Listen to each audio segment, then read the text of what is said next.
Are we migrating to the Middle East for the better?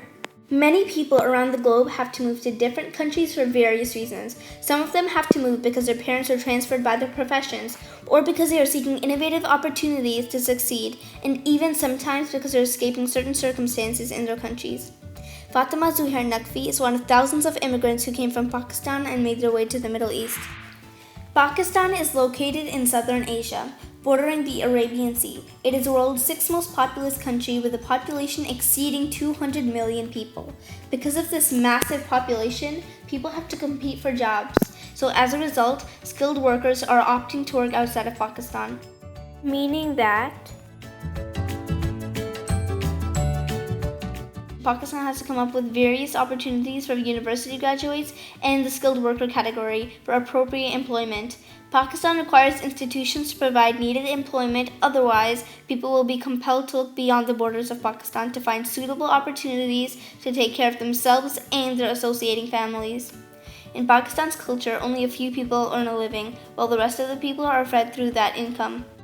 Pakistan does provide windows towards employment, but not to all the residents of Pakistan. So the skilled workers who don't get the chance for employment come to the GCC. We'll now be interviewing Fatima Zuhair Naqvi to hear her opinion on whether employment in Pakistan is harder to get than in Qatar, and what her thought is on brain drain and whether she's a part of it. In Pakistan, I cannot say is harder than Qatar because Qatar has had visa issues for Pakistan till embargo, I would say. And they have resolved that issue after the embargo. I think the reason why people leave Pakistan is basically for two reasons. One is to get a foreign passport, and the second is to get better salaries. And I think I am party to that as well. We came out of Qatar for the same reason, but we went to Canada first to get a passport, and then we moved to Middle East for better, you can say, employment opportunities. In today's world, population matters because it is a marketable sort of commodity. Look at it from this perspective. If someone is launching a new product, they would originate it in India or China. Why? Because they have the largest demand for consumer products. With 1.3 billion people, only if 300 or 400 people subscribe to it, it's an immense business. I'm talking about collective GCC, including Saudi, Kuwait, UAE, Bahrain, Oman, and Qatar. The overall population of all these countries is 70 and 80 million. Whereas Pakistan has a population of more than 200 million. Gulf Cooperation Council usually move to Qatar. This is because the population of Qatar is around 2.7 million people, ensuring diverse employment opportunities due to the scattered density of Qatar. The population of Pakistanis in Qatar is about 50 to 60,000. The indigenous population of Qatar is about 350,000 out of 2.693 million people.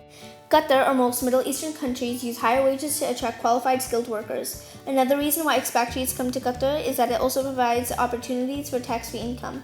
Qatar has come out on the global map for the last 2 to 3 decades. Before that, Qatar wasn't too rich of a country. It was relying on pearl diving as the only source of income. So because of their abundance of minerals in the oil and gas sector that was founded in the late 80s and 90s, Qatar is the third largest gas exporting country in the world.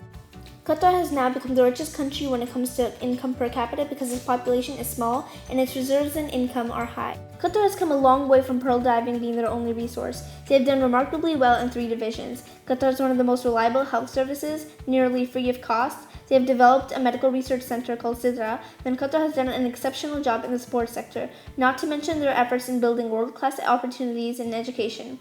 They have all the top-notch universities and institutes inciting newcomers from all across the globe. Qatar has successfully shifted towards a stage 3 country. Qatar is soon to be an MDC nation.